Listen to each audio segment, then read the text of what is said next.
Hey everyone, it's Cashew. Today's adventure brings us to Somerset, Kentucky, to the Somerset Cemetery. There are some interesting historical points of interest here. We won't be able to cover all of them, but I want to show you some of them. So let's go take a look. Our adventure starts here. As you enter the cemetery, on the right you'll notice the grave of Milton Thomas Crawford and his family. Crawford was an entrepreneur and an eccentric. For example, he kept alligators in his basement for pets. And here's Milton's wife, Mary.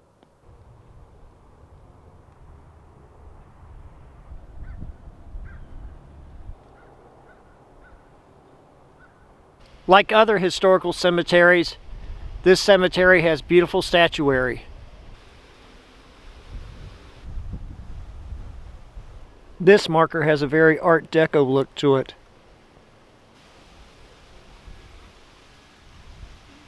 Okay, I lucked out. This is Tricia, and she works with the cemetery, and she was going to point out some of the more interesting graves, and you're telling me this is Clara Morrow?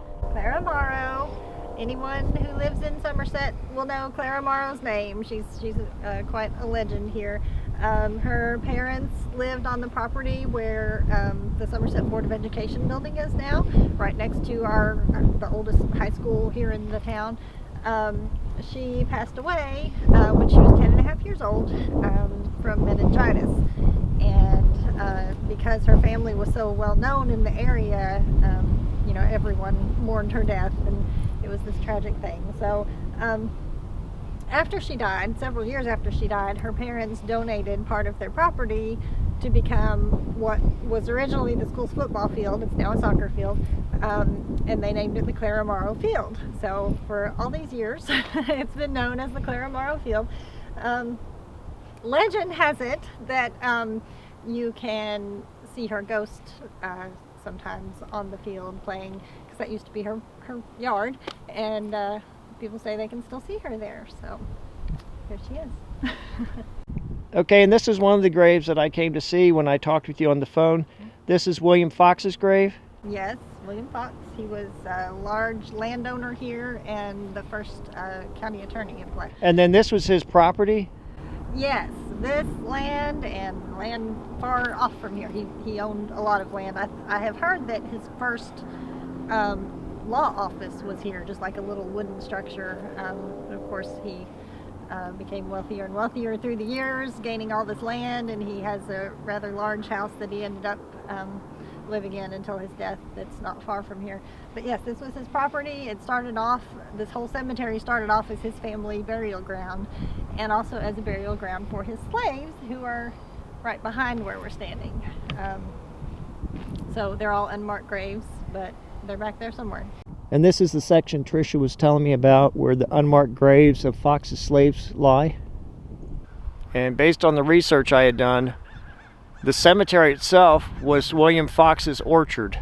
His son-in-law also owned a lot of slaves, and so some of these might be his slaves. They were all, family. So this is his son-in-law? This is his son-in-law. This headstone is the oldest readable headstone in the cemetery. Wait, is it that one or this one? I'm sorry, this one. 1828. That's the oldest one that we can read. Oh wow. And is this his family? That would be William Fox's grandson. His grandson? Infant grandson, yes.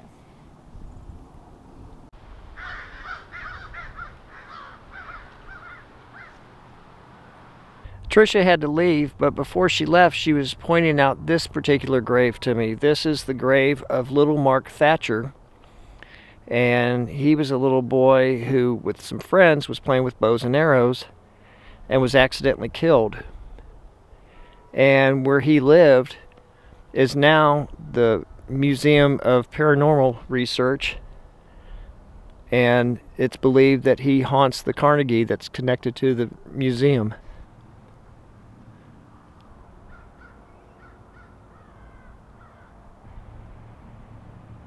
This is the grave of Robert and Ellen Bradley, and they are the parents of a former governor of Kentucky.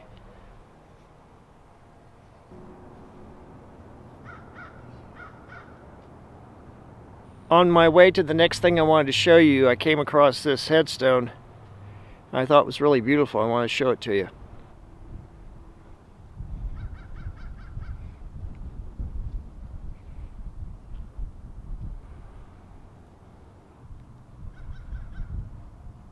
And this is what I wanted to show you. See how the graves on the right that's in the shadow, how they look like they're in a trench? That's because they are. This is a trench that was dug during the Civil War by troops. So let's go take a closer look.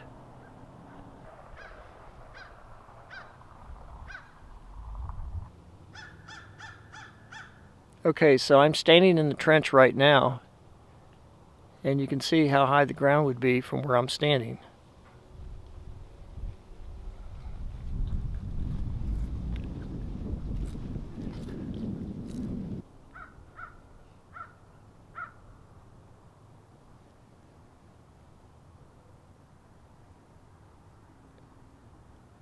At the top of the trench, I noticed there's a section here that apparently is designated for infants, because I've seen about 5 graves with little lambs on top to represent that they were children's graves.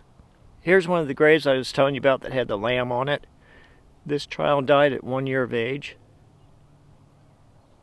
This is another child's grave. This is the grave of Bobby Bradshaw, who was about 2 years old when he died. And again, you see the lamb representing a child's grave, as well as the tree stump, which means that his life was cut short. This little girl was born and died on the same day.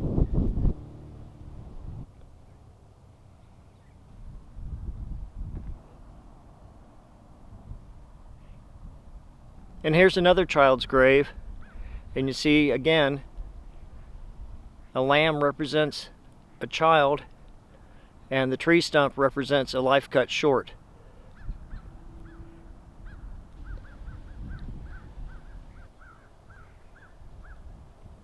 As you can see, there are quite a few interesting graves here in this cemetery. I'd like to thank Tricia with Somerset Cemetery for pointing a few of them out, and I hope to be back in the future and have Tricia show us some more. If you like this video, give it a thumbs up. Be sure to like, subscribe, and ring the notification bell. And if you're already subscribed and you have someone in your life who might like to join us on our adventures, encourage them to subscribe as well. Until next time, everyone, this is Cashew signing off.